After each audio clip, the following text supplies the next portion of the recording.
Hello friends, welcome to SAS exam. Friends, as you all know, अपने SAS examination की preparation कर रहे थे, राइट। तो दोस्तों 3 या 4 महीने के बाद मुझे आज टाइम मिला है कि वापस से अपने ट्रैक पे आएँ और जो पहले जो अपने तैयारी कर रहे थे एसएएस की, उसको अपने आगे बढ़ाएं, राइट। तो दोस्तों चैनल पे जो है पार्ट 1 का लगभग सिलेबस जो है कंप्लीट है, थोड़े बहुत टॉपिक बचे हुए हैं, तो जो क्या है आप खुद से भी वो चीज़ें पढ़ सकते हो, राइट। मुझे टाइम मिलेगा तो मैं पढ़ाऊँगा ही। तो मेनली दोस्तों इस बार जो है अपने पार्ट 2 पे फोकस करेंगे, राइट। तो दोस्तों एसएएस 2023 जो है सीबीटी का जो एग्ज़ामिनेशन था, उसका पूरा प्रोसेस जो है वो कंप्लीट हो चुका है। तो उसके अंदर दोस्तों पार्ट 1 एग्ज़ाम पहले हुआ, फिर उसके बाद पार्ट 2 और उसके बाद उसका फाइनल रिज़ल्ट भी आ चुका है। और दोस्तों लगभग 5000 लोग जो हैं फर्स्ट पार्ट 1 के अंदर अपीयर हुए थे, उनमें से दोस्तों 1200 से 1300 लोग जो हैं पार्ट 2 के अंदर। इसके बाद दोस्तों फाइनली जो है 500 से 600 लोग जो हैं उनको डब्ल्यू बनाया गया है, राइट। तो दोस्तों लगभग देख सकते हो आप 5000 का 500 या 600 निकालो तो लगभग 10 से 12% जो है इनमें से लोग डब्ल्यू बने हैं, राइट। तो जब एग्ज़ामिनेशन होगी तो उसके अंदर लगभग इतने ही जो क्या है और रिक्रूट हो गए कि इनका प्रोबेशन पूरा पीरियड कंप्लीट हो जाएगा, तो इतने ही लोग जो क्या हैं और होने वाले हैं एग्ज़ामिनेशन में अपीयर होने के लिए, राइट। तो आज से दोस्तों हम ट्राई करेंगे कि भाई कंटिन्यू जो है वीडियोस आती रहे और मैं भी क्या है इस पे थोड़ा काम करूँगा अभी, राइट। अभी कुछ पिछले 3-4 महीने में कुछ प्रॉब्लम्स की वजह से या शिफ्टिंग की वजह से एक जगह से दूसरी जगह पे, राइट, तो क्या है ये मैं वीडियो वगैरह नहीं बना पाया।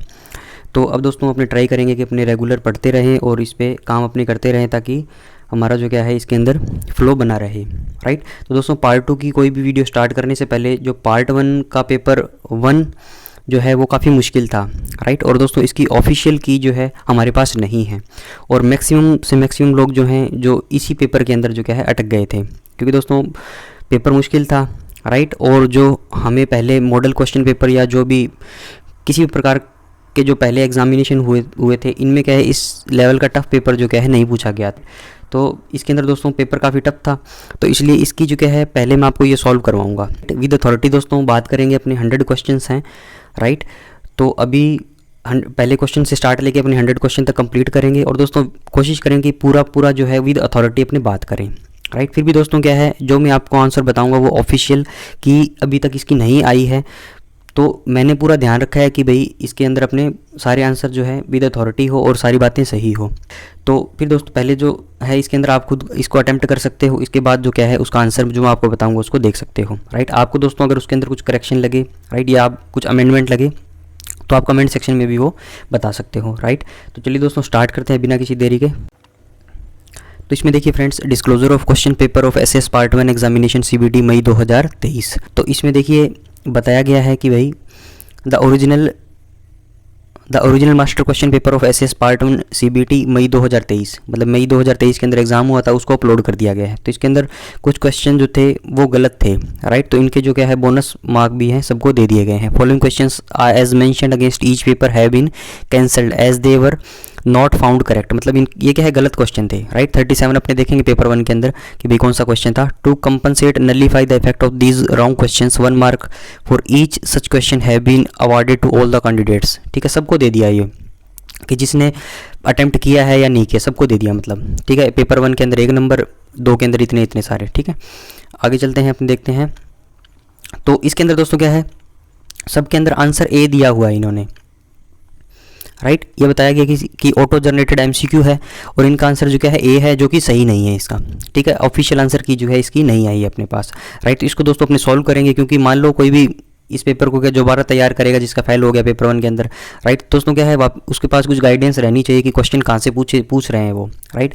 दोस्तों एमओडी की वेबसाइट से भी आपको चीज़ें बताऊंगा कि एमओडी की वेबसाइट में कहाँ चीज़ें हैं जो हमारी किताब के अंदर हमें नहीं दी गई है, कहाँ से चीज़ें पूछते हैं। एनुअल रिपोर्ट में दोस्तों कैसी चीज़ें पूछी गई हैं, क्या क्या अमेंडमेंट है, वो सारे जो क्वेश्चन जो हैं इस एग्जामिनेशन के अंदर पूछे गए थे उन पर अपने बात करेंगे, राइट। तो चलते हैं दोस्तों पहले नंबर सवाल पे। तो देखिए फ्रेंड्स, पहले नंबर क्वेश्चन में क्या दिया गया है।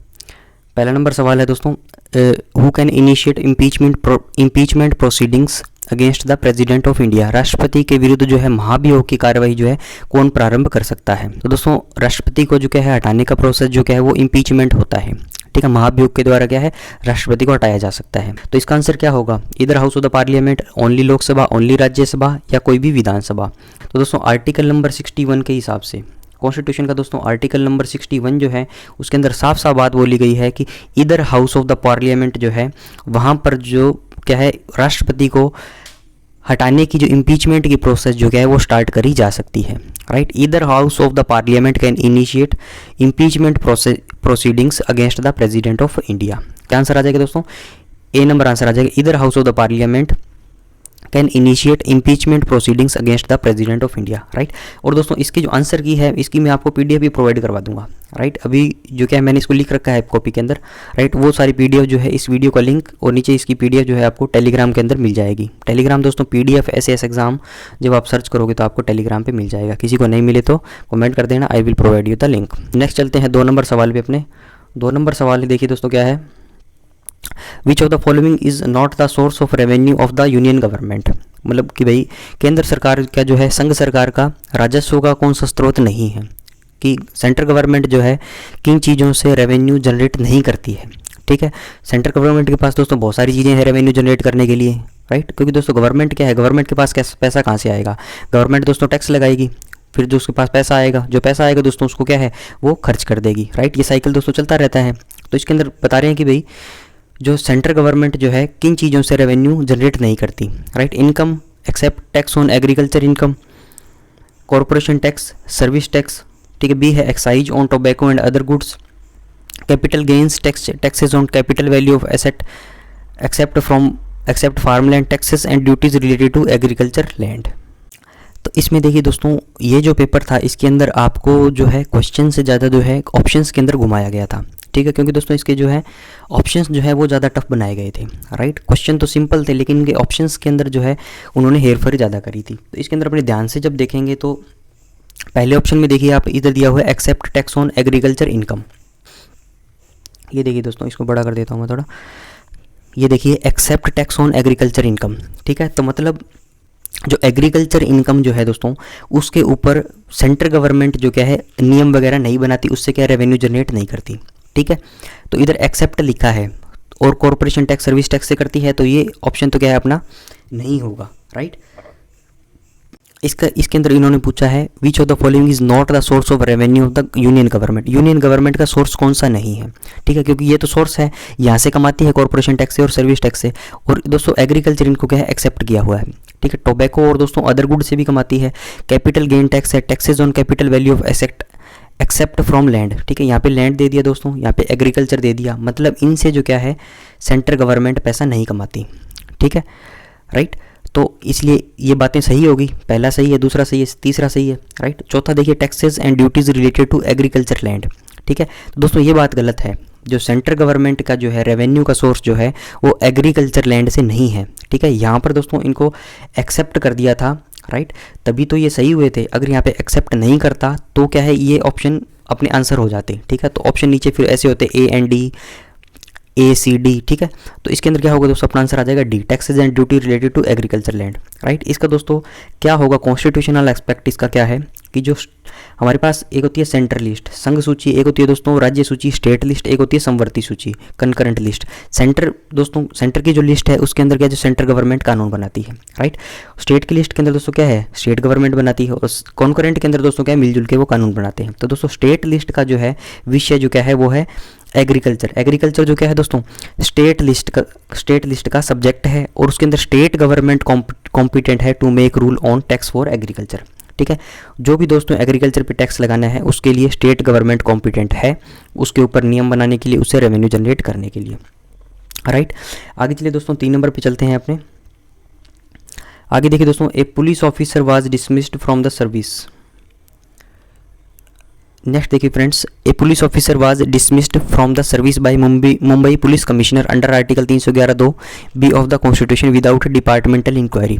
Is such action is as tenable, right. तो बोल रहा है कि एक पुलिस ऑफिसर जो है उसको डिसमिस कर दिया, ठीक है। किसने? मुंबई पुलिस कमिश्नर ने। किसका सहारा लेके? आर्टिकल 311(2) का, राइट। और उसने दोस्तों क्या किया? डिसमिस कर दिया उसको, पुलिस ऑफिसर को निकाल दिया कमिश्नर ने, पुलिस कमिश्नर ने।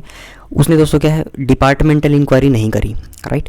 देखिए दोस्तों, सिंपल सी बात है, कोई भी इंडिविजुअल है मान लो, ठीक है, तो वो दोस्तों क्या है, सेंट्रल गवर्नमेंट में है भले स्टेट गवर्नमेंट में कहीं भी है, उसको कुछ नियमों का पालन करना पड़ता है, जिनको क्या बोलते हैं, अपने कंडक्ट रूल बोलते हैं। अगर मैं सेंट्रल सिविल सर्विस की बात करूं, जो सेंट्रल गवर्नमेंट एम्प्लॉयज़ है उनकी बात करूं, तो उनको क्या सीसीएस कंडक्ट रूल्स का पालन करना पड़ता है 1964 का, राइट। तो वो दोस्तों अगर वो नहीं करते हैं, इंटीग्रिटी से काम नहीं करते, in becoming of A government servant, या कोई भ्रष्टाचार करे, राइट, तो उनको क्या है दोस्तों, एक डिपार्टमेंटल इंक्वायरी से गुजरना पड़ेगा।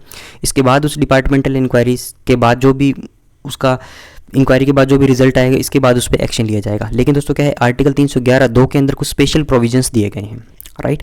तो वो दोस्तों स्पेशल प्रोविजंस जो क्या हैं, जिनके आधार पर बिना डिपार्टमेंटल इंक्वायरी भी क्या है, आप किसी भी ऑफिसर को, किसी भी, जैसे इसमें पुलिस ऑफिसर है तो इसको निकाला जा सकता है, राइट। तो दोस्तों ये चीज़, अगर ये क्वेश्चन आपको, इस क्वेश्चन का अगर आपको सही आंसर देना है तो आर्टिकल 311 के बारे में आपको जानकारी होनी चाहिए। पहला दोस्तों, such an action is tenable in case a person is dismissed or removed or reduced in rank on the ground of conduct which has led to his conviction on a criminal charge, ठीक है। तो ये बोल रहा है कि ये action सही था मुंबई पुलिस कमिश्नर का, कि उसने पुलिस ऑफिसर को निकाल दिया। सही क्यों था, ये बोल रहा है कि कारण क्या दिया, कि डिसमिस और रिवोक किया जा सकता है या रैंक में रिड्यूस करा जा सकता है। ग्राउंड क्या होना चाहिए, which has led to his conviction on a criminal charge, मतलब कोई क्राइम कर दिया, मान लो किसी ने दोस्तों मर्डर कर दिया, ठीक है, और उसके गवाह थे, सबूत थे, मतलब साफ साफ दिख रहा है, राइट। तो दोस्तों आर्टिकल 311 का सहारा लेके, राइट, दोस्तों कॉन्स्टिट्यूशन की किताब में भी देखोगे तो आप आर्टिकल 311 में जाके देखोगे तो ये बात लिखी गई है कि अगर कोई क्रिमिनल चार्ज है तो बिना डिपार्टमेंटल इंक्वायरी को उसको निकाला जा सकता है, किसी भी ऑफिसर को, राइट। तो पहला स्टेटमेंट तो एकदम सही है, राइट, पहला सही है, राइट, पहला सही है। दूसरा देखते हैं दोस्तों, such an action is tenable if the authority empowered to dismiss or remove a person or to reduce him in rank is satisfied that for some reason to be recorded by that authority is in writing it is not reasonably practicable to hold such inquiry, ठीक है, कि भाई उसको निकाल दिया competent authority ने, right. और क्यों निकाल दिया, क्योंकि जो इंक्वायरी जो है वो रीजनेबली प्रैक्टिसेबल नहीं थी, ठीक है। तो दोस्तों 311 के अंदर ये बात ही बोली गई है, तो दूसरा स्टेटमेंट भी एकदम सही है। तीसरा देखिए दोस्तों, द प्रेसिडेंट और the governor as the case may be satisfied that the interest of the security of the state it is not expedient to hold such inquiry, ठीक है दोस्तों, स्टेट के इंटरेस्ट के हिसाब से बोल दिया, सिक्योरिटी ऑफ द स्टेट के हिसाब से बोल दिया कि ये इंक्वायरी करना जो क्या है, not expedient to hold such inquiry, मतलब राष्ट्रपति या राज्यपाल जैसा भी मामला हो इस बात से संतुष्ट है कि राज्य की सुरक्षा के हित में यह व्यवहारिक नहीं है, ठीक है, राइट, मतलब क्या, जो प्रैक्टिसेबल नहीं है तो इसलिए क्या है, उसको निकाला जा सकता है विदाउट होल्डिंग इंक्वायरी। तो तीनों स्टेटमेंट दोस्तों सही है और तीनों बातें जो है आर्टिकल 311 के अंदर आपको मिल जाएगी, राइट। तो इसका ऑप्शन कौन सा टिक करना है आपको, इसका ऑप्शन देखिए दोस्तों कौन सा आ जाएगा, only first, second and third. तो इसके तीन ऑप्शन जो क्या है आपके सही है, डी आंसर इसका आ जाएगा। अगला चलते हैं दोस्तों क्वेश्चन नंबर 4 पे। तो इसमें देखिए दोस्तों, which constitutional authority can alter the areas and boundaries of the states and union territory, कि भी कौन सा संवैधानिक प्राधिकारी जो है प्रांतों और केंद्र शासित प्रदेशों के क्षेत्रों और सीमाओं में परिवर्तन कर सकता है। Which constitutional authority can alter the areas and boundaries of state and union territories. तो ऐसा दोस्तों कौन कर सकता है, ऐसा दोस्तों आर्टिकल नंबर 3 के अंदर ये बात लिखी गई है कि पार्लियामेंट जो है in consultation with the states affected, right. अब दोस्तों इसकी PDF मैं आपको जिसमें से देख के बता रहा हूँ वो मैं आपको प्रोवाइड करवा दूंगा टेलीग्राम चैनल पे, राइट। तो उसकी चिंता आपको नहीं करनी है कि पार्लियामेंट जो है दोस्तों in consultation with the states affected, ये साफ साफ बात आर्टिकल नंबर 3 के अंदर लिखी गई है, ठीक है। आर्टिकल नंबर 3 के अंदर दोस्तों बात लिखी गई है, parliament in consultation with the states affected, right, वो क्या कर सकती है, अल्टर कर सकती है boundaries of the states and union territories, right. तो इसमें दोस्तों एक दो बातें और है कि अगर ऐसा करना है तो राष्ट्रपति की क्या है, पूर्वानुमति की आवश्यकता पड़ती है, ठीक है। अगर हमें दोस्तों अल्टर करनी है एरियाज ऑफ बाउंड्री किसकी, स्टेट और यूनियन टेरेटरी की, पार्लियामेंट करेगी in consultation with the state affected, लेकिन इसके लिए क्या है, राष्ट्रपति की पूर्वानुमति की जरूरी है, ठीक है।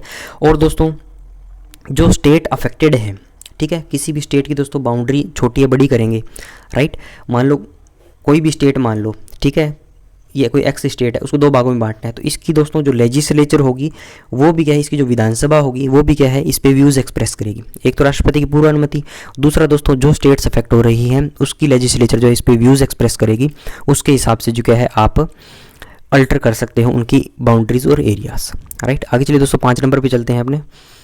नेक्स्ट देखिए दोस्तों 5 नंबर सवाल है, consider the following statements regarding article 368 of the constitution amendment bill, ठीक है, संविधान संशोधन विधेयक के अनुच्छेद 368 से संबंधित निम्नलिखित कथनों पर विचार करें, राइट। तो इसमें देखिए दोस्तों पहला क्या है, तो इसके अंदर मेनली जो है आर्टिकल नंबर 368 के अंदर सारी बातें लिखी गई है। ठीक है, तो देखिए दोस्तों अपने ट्राई करते हैं क्या इसके अंदर। पहला देखिए, constitutional amendment bill can be initiated only in Lok Sabha not in Rajya Sabha, right. तो पहले दोस्तों बोल रहा है कि कॉन्स्टिट्यूशनल का जो अमेंडमेंट बिल जो है वो लोकसभा में ही इनिशिएट करा जा सकता है, राज्यसभा में नहीं किया जा सकता। तो ये बात दोस्तों क्या है, गलत है। आर्टिकल नंबर 368 के अंदर क्या लिखा गया है कि ईदर हाउस ऑफ पार्लियामेंट, ठीक है, कि जो कॉन्स्टिट्यूशनल अमेंडमेंट बिल है can be initiated in either house of the parliament, या तो लोकसभा में या राज्यसभा के अंदर क्या है कॉन्स्टिट्यूशनल अमेंडमेंट बिल को क्या है इनिशिएट करा जा सकता है, right. This bill can be introduced either by minister और ए प्राइवेट मेंबर, ठीक है। तो ये बात दोस्तों क्या है, ये ठीक बात है कि कोई भी ये कर सकता है। The bill does not require prior permission from president, right.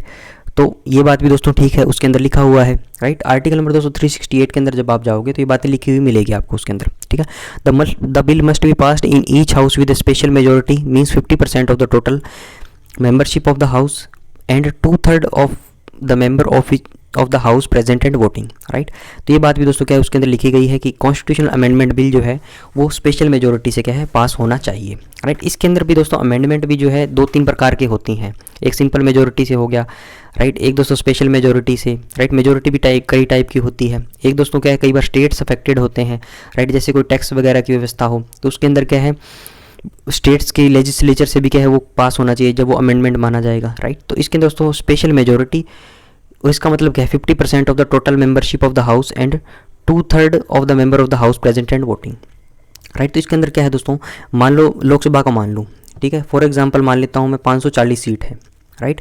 तो 540 सीट है तो इसके अंदर स्पेशल मेजोरिटी कैसे काउंट होगी, ठीक है, 540 सीट है, राइट। तो इसके अंदर दोस्तों 2 का भाग लगा दो, कितने हो 270, राइट। इसके एक जोड़ मतलब 271 जो है दोस्तों मिनिमम जो है आपको वोटिंग होनी चाहिए आपके पक्ष के अंदर जब अमेंडमेंट माना जाएगा, ठीक है। और दोस्तों 271 तो मिनिमम होनी चाहिए। दूसरा जो है जो प्रेजेंट है, ठीक है, प्रेजेंट का दोस्तों 2/3 जो है वो 271 से ज़्यादा आना चाहिए, मतलब 50% से क्या है वो ज़्यादा आना चाहिए। इसको क्या स्पेशल मेजोरिटी बोला जाता है, राइट। तो इसका दोस्तों आंसर आपको क्या आएगा, मोटा मोटा याद रखना है कि आर्टिकल 368 के अंदर क्या है either house of the parliament है, लोकसभा या राज्यसभा नहीं है। तो पहली स्टेटमेंट गलत है, दूसरी तीसरी और चौथी जो क्या है सही है, राइट। तो इसका आंसर कितना आ जाएगा आपका only 2nd, 3rd and 4th, right. आगे चलते हैं दोस्तों क्वेश्चन नंबर 6 पे। अगला है दोस्तों क्वेश्चन नंबर 6। तो क्वेश्चन नंबर 6 में क्या है, which of the following provisions do not relate to money bills, right. तो दोस्तों मनी बिल की जो बात है आर्टिकल के संविधान के हमारे कॉन्स्टिट्यूशन के आर्टिकल 110, राइट, इसके अंदर मनी बिल की बात बताई गई है, राइट। तो दोस्तों किताब में आप जाओगे तो आर्टिकल नंबर 110 जब आप देखोगे तो उसके अंदर साफ साफ सारी बातें लिखी गई है, ठीक है। तो उसके अंदर दोस्तों साफ साफ सारी बातें लिखी गई है। उसके अंदर लिखा गया दोस्तों अगर टैक्स से संबंधित कोई भी एबोलिशन करना है, कर का उन्मूलन करना है तो वो क्या है मनी बिल से रिलेट करता है। Custody of the contingency fund of India की अगर दोस्तों बात हो तो वो मनी बिल हो सकता है, ठीक है। Declaring of an expenditure to be charge on the consolidated fund of India, वो भी क्या है मनी बिल से संबंधित है, ठीक है। मनी बिल मतलब क्या है दोस्तों विधेयक, राइट। कोई भी दोस्तों पार्लियामेंट के अंदर दोस्तों कोई भी दस्तावेज पेश होता है तो वो बिल के रूप में पेश होगा, ठीक है, विधेयक के रूप में पेश होगा। विधेयक दोस्तों जब मेजोरिटी से पास हो जाएगा तो वो क्या है कानून बन जाता है, राइट। तो इसमें देखिए दोस्तों बी नंबर जो क्या है वो आपका नहीं होगा, imposition of licence fines and fees. तो आर्टिकल नंबर 110 के अंदर साफ साफ लिखा गया कि लाइसेंस फाइन्स और फीस से जो संबंधित जो दस्तावेज होंगे वो मनी बिल्स के अंदर जो क्या है कंसीडर नहीं, जो विधेयक होंगे दोस्तों जो इम्पोजिशन ऑफ लाइसेंस फीस और फाइन्स से संबंधित होंगे, जो विधेयक इम्पोजिशन ऑफ लाइसेंस फीस और फाइन्स से संबंधित होंगे वो मनी बिल नहीं होते हैं, ठीक है। तो आर्टिकल नंबर 110 के अंदर बताया गया है, ये आपको मैंने अथॉरिटीज़ की बता दी। अगला चलिए दोस्तों क्वेश्चन नंबर 7 जो है इसको दोस्तों एक बार मैं स्किप करना चाहूँगा, राइट, क्योंकि दोस्तों कुछ क्वेश्चन जो है मैं इसमें आपको स्किप करवाऊंगा, ज़्यादा तो नहीं, राइट, थोड़े बहुत जिनकी प्रॉपर अथॉरिटी जो क्या है मुझे नहीं मिली है, क्योंकि दोस्तों अपने विद अथॉरिटी बात करेंगे, जैसे जो भी क्वेश्चन अपनों ने ऊपर करे हैं, जैसे इसके अंदर मैंने आपको बता दिया कि आर्टिकल नंबर 110 में सारी बातें लिखी गई है, ठीक है। इसी ऊपर अगर आपने चलते हैं तो क्वेश्चन नंबर 5 जो है इसके अंदर मैंने आपको बता दिया 368 लिखा ही हुआ है, राइट। तो इसके अंदर दोस्तों मैंने बता दिया आर्टिकल नंबर 3 के अंदर है, ठीक है। इसमें दोस्तों अपनों ने देख लिया कि आर्टिकल 311 के अंदर है, वो भी कहाँ दिया गया है, राइट। तो इसमें दोस्तों क्वेश्चन नंबर 7 जो है इसकी मुझे अथॉरिटी जो है प्रॉपर नहीं पता, ठीक है। तो इसलिए 7 नंबर सवाल को जो क्या है अपने स्किप करेंगे। फ्रेंड्स अगर मैं आपको आइडिया दूं तो इससे रिलेटेड बातें जो है आर्टिकल नंबर 284 में बताई गई है, ठीक है। तो उसके अंदर दोस्तों अदर देन रेवेन्यू और पब्लिक मनी ऐसा कुछ बोला गया है, राइट। तो मतलब पब्लिक अकाउंट ऑफ इंडिया है, कुछ ऐसा इसका आंसर होना चाहिए, राइट। अगर क्वेश्चन पूरे कंप्लीट हो जाएंगे 100 क्वेश्चन, इसके बाद उसके पे अपने दोबारा विचार करेंगे, राइट। आगे चलते हैं दोस्तों क्वेश्चन नंबर 8 पे। नेक्स्ट देखिए फ्रेंड्स, आर्टिकल क्वेश्चन नंबर 8 जो है क्या दिया गया है, read the assertion made below and the reasoning given in support of the assertion, identify the correct option. Assertion क्या दिया गया दोस्तों, कथन दिया गया है और तर्क दिया गया है, राइट। और ये बोल रहे हैं कि read the assertion made below, तर्क पढ़ो और जो रीज़न दिया है इसकी सपोर्ट में, ठीक है, उसको पढ़ो और करेक्ट ऑप्शन जो क्या है आपको बताना है नीचे, ठीक है। कि भाई असर्शन और तर्क जो है करेक्ट है, लेकिन रीज़न जो है वो तर्क का सही नहीं है, राइट। तो वो तो अपने देखते हैं, पहले असर्शन पढ़ते हैं अपने क्या दिया गया है। असर्शन देखिए दोस्तों, amendment of certain provisions of constitution requires ratification by half of the state legislatures, ठीक है। तो अमेंडमेंट दोस्तों करना है आपको कॉन्स्टिट्यूशन के अंदर, ठीक है। कॉन्स्टिट्यूशन के कुछ प्रोविजंस हैं उनके अंदर आपको अमेंडमेंट करना है। तो उसके अंदर ऐसा भी है क्या कि कई बार आपको स्टेट के लेजिस्लेचर्स जो हैं कम से कम 50% लेजिस्लेचर्स अगर उसको हाँ बोलेंगे तभी वो कॉन्स्टिट्यूशन अमेंडमेंट माना जाएगा, राइट। तो ये बात तो दोस्तों मैंने आपको बता ही दी थी, आर्टिकल नंबर 368 में ये बोला गया है, ठीक है। Amendment to the Indian constitution, उसके अंदर दोस्तों बताया गया है आर्टिकल 368 के अंदर कि अगर आपको कुछ प्रोविजंस ऐसे हैं कॉन्स्टिट्यूशन के अंदर, कुछ अमेंडमेंट ऐसे हैं, अगर स्टेट्स अफेक्टेड होते हैं उन चीज़ों से, तो स्टेट्स की भी लेजिस्लेचर के अंदर 50%, मान लो जितने भी स्टेट हैं, मोटा मोटा मान लो 30 स्टेट मान लेता हूँ, ठीक है, हाइपोथेटिकल, तो उसके अंदर कम से कम 15 स्टेट जो हैं उस पर हाँ बोलेंगे तभी वो कॉन्स्टिट्यूशन अमेंडमेंट माना जाएगा। तो ये बात तो एकदम सही है, ठीक है। इसका दोस्तों क्या है, अपने रीज़न देखते हैं। द प्रोविज़न की मतलब स्टेट लेजिस्लेचर क्यों अपना वोटिंग करेगा उसमें, ठीक है, उनकी असर्शन क्यों होनी चाहिए, मतलब स्टेट लेजिस्लेचर की दोस्तों वोटिंग क्यों मांगी जाएगी, ठीक है। तो इसका रीज़न क्या है, the provision was made to protect the interest of the erstwhile princely states which merged into the dominion of the India, ठीक है। तो इसका दोस्तों रीज़न ये दिया गया है, the provision was made to protect the interest of the erstwhile princely states, मतलब जो प्रिंसली स्टेट्स जो थे पहले, ठीक है, उनके इंटरेस्ट को प्रोटेक्ट करने के लिए जो है ये प्रोविज़न दिया गया था, ठीक है, वो जो बाद में जो है इंडिया के अंदर मर्ज हो गई, राइट। तो दोस्तों इसका जो आंसर जो है डिफरेंट हो सकता है ऑफिशियल की के अंदर, लेकिन मुझे जहाँ तक लगता है आपको बताता हूँ कि जो प्रिंसली स्टेट जो है दोस्तों वो क्या है ऑलरेडी मर्ज हो गए थे इंडिया के अंदर, ठीक है, जब भारतीय जो कॉन्स्टिट्यूशन जो है उसको अपनाया गया, ठीक है। प्रिंसली स्टेट जो है दोस्तों had already merged into India, ठीक है, या इंडिया के अंदर आ गए थे जब कॉन्स्टिट्यूशन को अडॉप्ट किया गया था, राइट। तो मुझे ऐसा नहीं लगता दोस्तों जो रीज़न जो है वो असर्शन से, तो फ्रेंड्स इसमें मेरा मानना ऐसा है कि जो रीज़न जो है वो सही नहीं है तर्क के हिसाब से, राइट। तो इसका आंसर दोस्तों मैं क्या है डी दे सकता हूँ इसमें, assertion is correct but reason is incorrect, right. बाकी दोस्तों जब ऑफिशियल की आएगी तो अपने इसको क्रॉस चेक भी कर सकते हैं,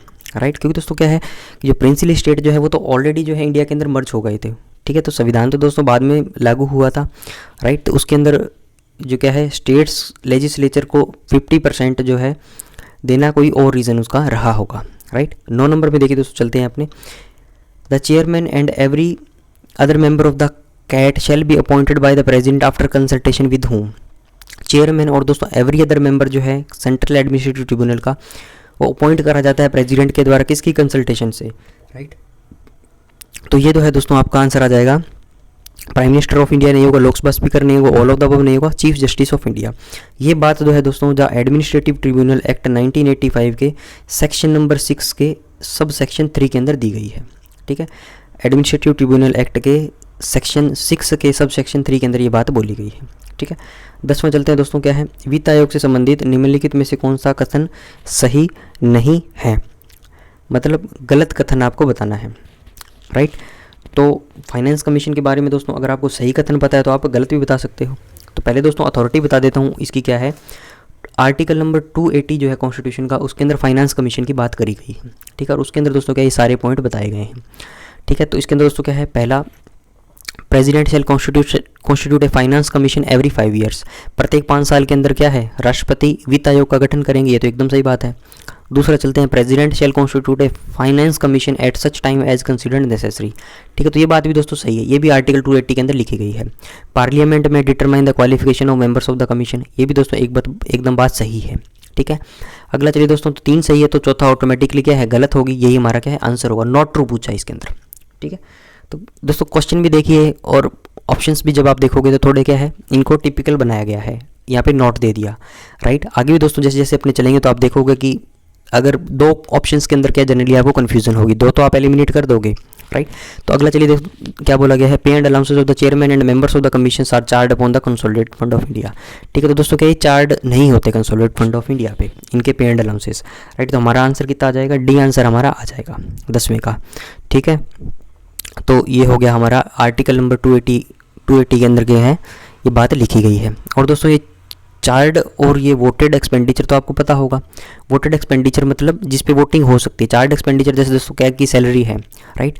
और दोस्तों जो जो एक्सपेंडिचर जो है charged upon the consolidated fund of India है, उन सब की बातें जो है आर्टिकल नंबर 112 जो है हमारा कॉन्स्टिट्यूशन के अंदर एनुअल फाइनेंशियल स्टेटमेंट बजट की जो बात करता है, उसके अंदर चार्ड एक्सपेंडिचर के सारे जो है क्लॉज दिए गए हैं। तो आप वो भी जाके पढ़ सकते हो, किताब के अंदर दोस्तों निशान लगा सकते हो। आर्टिकल नंबर 112 जब आप पढ़ोगे तो उसके अंदर एनुअल फाइनेंशियल स्टेटमेंट का जो है उसके अंदर सारे चार्ड एक्सपेंडिचर के बारे में बात करी गई है, राइट।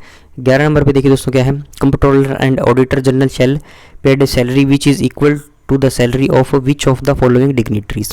मतलब कैग की जो सैलरी है वो किन के बराबर होती है, ठीक है, minister of state, cabinet secretary, secretary, supreme court जज, राइट। तो इस दोस्तों जो कैग की सैलरी जो है, सीएजी की जो सैलरी है वो सुप्रीम कोर्ट के जज के बराबर होती है। ठीक है, इसका आंसर कितना आ जाएगा, डी आ जाएगा, राइट। ये दोस्तों इसकी अथॉरिटी अगर आप देखनी है तो कैग डीपीसी एक्ट जो है हमारा 1971, उसके सेक्शन नंबर 3 के अंदर जब आप जाओगे तो आपको ये मिल जाएगा, सुप्रीम कोर्ट के जज के सैलरी के बराबर जो है कैग की सैलरी होती है, राइट। और दोस्तों ये क्या होती हैं, ये चार्ड एक्सपेंडिचर है, ठीक है, मतलब charged upon the consolidated fund of India है। इनकी सैलरी में दोस्तों क्या है, पार्लियामेंट वोटिंग नहीं कर सकती, राइट। अगला चलते हैं दोस्तों क्वेश्चन नंबर 12 पे। 11 नंबर सवाल तक जो है हमने कर लिए। क्वेश्चन नंबर 12 से दोस्तों क्या है अपने नेक्स्ट वीडियो में डिस्कस करेंगे। अभी क्या है कई दिनों बाद स्टार्ट किया है तो अभी फ्लो बनने में थोड़ा टाइम आएगा, राइट। तो धीरे धीरे दोस्तों क्या है इस पूरे पेपर को हम सॉल्व करेंगे, राइट। 12 से लेके कल जितने भी क्वेश्चन होंगे अपने, कोशिश करूँगा कल क्या है मैक्सिमम क्वेश्चन आपको करवा दूँ इसके, राइट। तो वो चीज़ें क्या है अपने नेक्स्ट वीडियो में डिस्कस करेंगे। तो आज के लिए भी दोस्तों इतना ही। वीडियो को लाइक करें, कमेंट करें दोस्तों के साथ शेयर करें। Thanks for watching, have a nice day.